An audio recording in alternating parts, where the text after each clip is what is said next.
మా ప్రభువైన యేసుక్రీస్తునామమున మీ అందరిని శుభవందనాలండి. ఈరోజు దేవుని వాగ్దానం యెషయా గ్రంథము 58వ అధ్యాయము 14వ వచనము. నీవు యెహోవాయందు ఆనందించెదవు, దేశం యొక్క ఉన్నత స్థలం మీద నేను నెక్కించెదను. నీ తండ్రి అయిన యాకోబు స్వాస్యమును నీ అనుభవంలో ఉంచెదను. యెహోవా సెలవిచ్చిన వాక్కు ఇదే అని వాగ్దానం ఇచ్చిన పరిశుద్ధాత్ముడు అర్ధరాత్రి లేచి ప్రార్థన చేసి స్తుతులు చెల్లించి మరలా ప్రార్థన చేసి దేవుడు నిన్నప్పుడు దేవుడి వాగ్దానం చేయించాడు. అన్నీ చూడండి అక్కడ దేవుడు మనల్ని అన్న స్థలం మీద ఉంచుతానంటున్నారు. ఆయన యందు మనం ఆనందిస్తున్నాం కాబట్టి దేశం యొక్క ఉన్న స్థలం మీద నేను ఎక్కిస్తానంటున్నారు. భయపడద్దు అంటున్నారు. యెహోవా నిత్యం నేను నడిపిస్తా అంటున్నారు. ఎందుకంటే బైబిల్ అయితే నేను పూర్తిగా రాస్తానండి. ఇంకా తర్వాత స్తుతి యాగం చేస్తున్నాం, ఇంకా అర్ధరాత్రి ప్రార్థన చేస్తున్నాం, ఉదయకాల సాయంత్రం ప్రార్థన చేస్తున్నాం కాబట్టి ఇంకా ఉపవాస ప్రార్థనలు చేస్తున్నాము. నైట్ అయితే మన ప్రతి సంవత్సరాల మట్టి కూడా నైట్ భోజనం చేయకుండా ఉపవాసం ప్రార్థన చేస్తారండి. దేవుడు వాగ్దానం ఇస్తారని, ఎందుకంటే నన్ను కన్న వాటిని విన్న వాటిని అందరూ తెలియచేయమన్నారు. అందుకనే దేవుడు మరి రాత్రి నాకు చేయించిన నేను మీకు చెప్తాను అనమాట. అందుకనే వాగ్దానం కోసం నేను ప్రతి రాత్రి కూడా నేను ఉపవాసం ఉండి ప్రార్థన చేస్తాను అనమాట. దేవుడు వాగ్దానం ఇస్తారనమాట.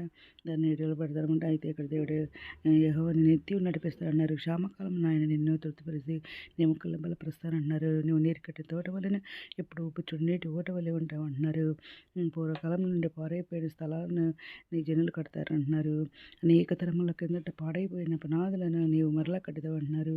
విరగబడిన దానివని బాగు చేయబడి నీవు దేశంలో నివసించినప్పుడు అయినట్లుగా త్రోవలు సిద్ధపరిచేవాడని నీకు పేరు పెట్టబడని అంటున్నారు అన్నమాట. ఇంకా నీవు ఆనందిస్తావని దేవుడు మాట్లాడినారన్నమాట. భయపడద్దు అంటున్నారు. నీ తోడైండి అంటున్నారు. నేను విమోచించుకున్నాను, నువ్వు భయపడతావు ఎందుకు అంటున్నారు. అవునండి, 100 రోజున ఉపవాస పెద్దలను దేవుడు ఇదే మాట్లాడారనమాట. భయపడద్దు, నేను మోచించుకున్నాను, భయపడుతుంది, నేను పేరు పెట్టి పిలుచుకురాసొస్తా అన్నారు. 40 రోజున ఇంద్ర ఇంద్ర ఇంద్ర అని పేరు పెట్టి పిలిచారనమాట. భయపడగానే ఆకాశంలో నీ తోడుగా ఉన్నా అని చెప్పేసి పెద్ద దక్షాలు పెద్ద ఆస్తంతో రాజ్యపుచ్చారండి. ఇంకా దేవుడే నీ ముందు నడుస్తా అన్నారు. నీ వెనకాల ఇశ్రాయేలు కావాలి కాస్తానన్నారు. ఆయన మిమ్మల్ని గురించి చింతిస్తున్నారు కాబట్టి మీ చింత తన మీద ఏమంటున్నారు. నీ దేవుడైన యెహోవాను వారి మీద ప్రకాశిస్తారన్నారు. వారి యుగములు రాజ్యం చేస్తారు. నీ పదలన్నీ పరుస్తారన్నారు.